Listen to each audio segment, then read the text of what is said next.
And welcome everyone to the last episode of 2026 for TED Talk Stamps. And as I just got my last stamp order a few days ago, I'm going to share with you my last stamp haul of 2026. But first, before I get to that, I have an important announcement. I've started a second YouTube channel, and I've joined the BookTube community. So the name of my channel is the Speculative Bookshelf. You can find the link in the description below. As the name suggests, I'm mainly going to cover speculative fiction, science fiction, fantasy, horror, that kind of thing. But also, you'll notice it says "and beyond," which means I'm going to cover other mainstream fiction too. So if you have a few minutes after this video, hope you'll go out and hope you'll click on the link and check out my new channel. And I hope you'll subscribe. So like I said, I've got one last stamp order to go through from 2026. And well, let's get to it. I have it sitting right here.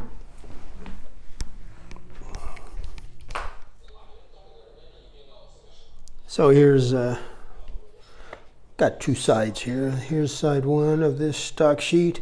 The top row, we got some Austrian definitives, and not going to spend much time describing them here. I'll just give you an overview and then explain them in detail later. We got Austria, and then we go into Bavaria. This Bavaria with an inverted overprint. Belgium, railroad parcel post stamp. Czechoslovakia.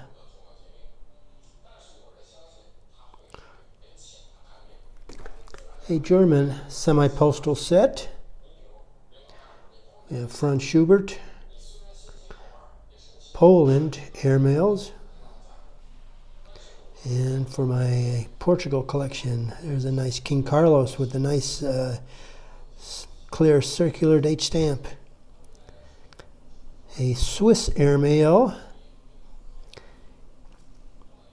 And then a set of 3 from Yugoslavia, 1948, which I will have a lot more to say about in detail when I get to that. So taking a closer look, and I've put them all in order now by country and catalog number. So we start with Austria, and the first Franz Josef issue is got catalog number 102A. And if you look real closely, you can just make out the varnish bars on this one. Just in front of his chin and just going through his neckline. And unfortunately, there's also a bent perf on the right edge. That's a bummer. Anyways, next one is 105A, and now you can see the varnish bars. Actually, the varnish bars appear to have been washed away. There's no, you can't feel anything on there. Perforations are in a lot better condition on this one. Next, I have a couple of stamps featuring Holy Roman Emperor Joseph II. And this is from 1908. By the way, the previous two Franz Josef stamps were from 1905. These are from 1908, and the little A prefix just means it's a variant that's printed on a chalky paper rather than ordinary paper. And despite what you might think, it's kind of a little counterintuitive. You think about a chalky look as being kind of more of a rough, matte look. The chalky paper is actually smoother, and it allowed a better absorption of the ink, get nice, cleaner, crisper impressions of the design. And then, okay, here we go with the costumes from 1934. And this first one shows a couple from, as you can see, right after the 60 inscription, Vorarlberg. Vorarlberg. And the next one is also from Vorarlberg. And Wien, or Vienna. And then from 1948, we have this young lady from, as you can see inscribed in the bottom margin, Kärnten Lesachtal, which to you and me means Corinthia, from the Lesach Valley. And this one is Steiermark. Oh, I can't read that too well. Let me check the catalog here. Styria, Salzkammergut. And the 140 shilling value is from Upper Austria, the Inn district. The 3 shilling shows a young lady from Burgenland. And then from 1914, the first 2 semi-postal issues of Austria. And then we have this airmail stamp. And this is the 2 shilling value from a fairly long set of 20 airmail stamps issued between 1925 and 1930. And it shows a plane and a crane, a plane and a crane. And now we come to Bavaria. And as you can see, it has an overprint, says Freistadt Bayern. And this one is from 1920. You can see it's an imperforate pair. It is a variety marked by that small A suffix. And the whole set of perforate stamps was issued in this imperforate variety, and they must be collected in pairs. The Scott catalog even has them listed as imperforate pairs because it's just too easy to fake a imperforate single. And here's that inverted overprint, Bavaria B1A. Bavaria produced one set of semi-postal stamps, three stamps in that set, and all 3 stamps do come with inverted overprints. They're not particularly valuable, although there is a premium over the standard non-inverted overprints, whereas the regular stamp catalogs for 40 cents, this one with the inverted overprint has a catalog value of $26. But of course, like most stamps, you can buy it at a significant discount from the Scott catalog value. And then here we have a Belgian parcel post stamp. You see a Spoorwegen.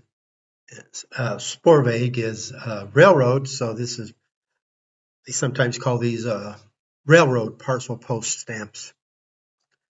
And you'll notice it's quite a bit off center. And I normally wouldn't have gotten a stamp like this, but there was no picture with the listing.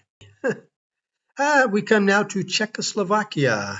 As I mentioned, these are for the co-founder of the Sokol movement. His name is Jindřich Fugner. And I love these stamps that come with non-postal labels attached. Adds a nice extra touch in your album. Here's a Polish airmail stamp from 1946, C13, showing a plane flying over the ruins of Warsaw. I got 2 of them in this order, actually, C13 and C18. And then for my Portugal collection, number 129 from 1895, and it pictures King Carlos. As I mentioned earlier, it's got a nice circular date stamp from 15 December 1902. And then we have this one from Switzerland. It is Scott number C36 from 1943, depicting the Parliament buildings in Switzerland. And the inscription in black shows that July 13th, 1943 is the 30th anniversary of the first Alpine flight by Oscar Bieder. Which brings us then to this one from Yugoslavia. Numbers Scott 236 and through 238 from 1948. And they were issued to commemorate the 1948 International Fair in Zagreb. Now, this one has an interesting history because the Zagreb Fair goes back to 1910, I believe, and it was held each year. It was like a World's Fair type of thing. You have the pavilions, all the exhibit halls and everything.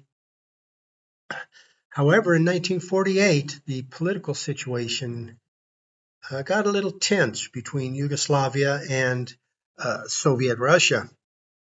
Stalin, of course, was the dictator of Russia at the time, and all of the Eastern Bloc countries, they had to follow in lockstep with whatever Russia says. All of the Eastern Bloc nations at that time under the Soviet sphere of influence, Poland, Hungary, all those, agreed to follow the dictums and the ideals and the orders of Russia. Well, Tito of Yugoslavia, he went against Stalin. At that time, Greece was also having a little communist uprising. Remember, they had a civil war, and Great Britain and U.S. made it clear that the communists are not coming here. And so Stalin just distanced himself from Greece, and he would worry about the other countries. Tito disagreed. He wanted to and did give aid, lots of aid, ammunition, everything to the communists in Greece. And he also wanted to bring Albania into the Yugoslav Federation. This caused a lover's spat between Stalin and Tito. And like I said, in 1948, Yugoslavia was putting on the Zagreb International Fair. And because of the dispute between Tito and Stalin, the Eastern Bloc nations tried to sabotage the fair, economically, that is. Several countries like Russia, Poland, Hungary, they had reserved exhibition space and pavilions that they would build. And they waited till the last minute and pulled out of the fair, thinking that would cause economic ruin. Well, Yugoslavia had other plans. They actually expanded the fair, added more national Yugoslav exhibitors, and got several Western countries to become involved, including the U.S. and a couple others. In fact, they had 3 new Western countries that weren't part of the original plan, and they all built pavilions. And the fair actually was quite successful. It was probably more successful than it would have been under its original plan. So that's a look at my last stamp haul of 2026. Hope you enjoyed that look at the stamps. And before I go, let me give you a brief look at my plans for 2026. Since I got those Bavaria stamps in this order, I figured it's about time I get my Bavaria stamps in the album. Okay, that's Baden at the top 2 rows, but see, I got all these Bavarias on this page, plus this page, plus this page. So I got plenty to keep me busy. So my New Year's resolution, at least for my first project, will be to make some Bavaria pages and get those mounted and show those to you next time. I hope that'll be my first video of 2026. It might be a couple of weeks because I'm spending 1 week. We're going on a cruise starting January 3rd 3rd through the 10th. We're going to Azores, visit the other island archipelago that belongs to Portugal. And that's all. No other part of Europe. It makes 5 port calls in the Azores before returning back home to Funchal. And that's over an 8-day period. So that'll be fun. I'm looking forward to all that free food. So anyways, like I said, don't forget, check out my new BookTube channel below and give me a like and subscribe there. I need all the help. It's taking a lot longer for me to get a foothold in that niche, in that corner of YouTube than it did for me to get this stamp channel going. Shows you how many BookTube channels there are. So anyways, I hope to see you there. Leave a comment. Let me know that you were there. Even if you don't subscribe, I'd at least like to see who's checking it out. So anyways, until next time, this is Ted the Talking Stamp Collector, wishing you all happy stamping and happy reading.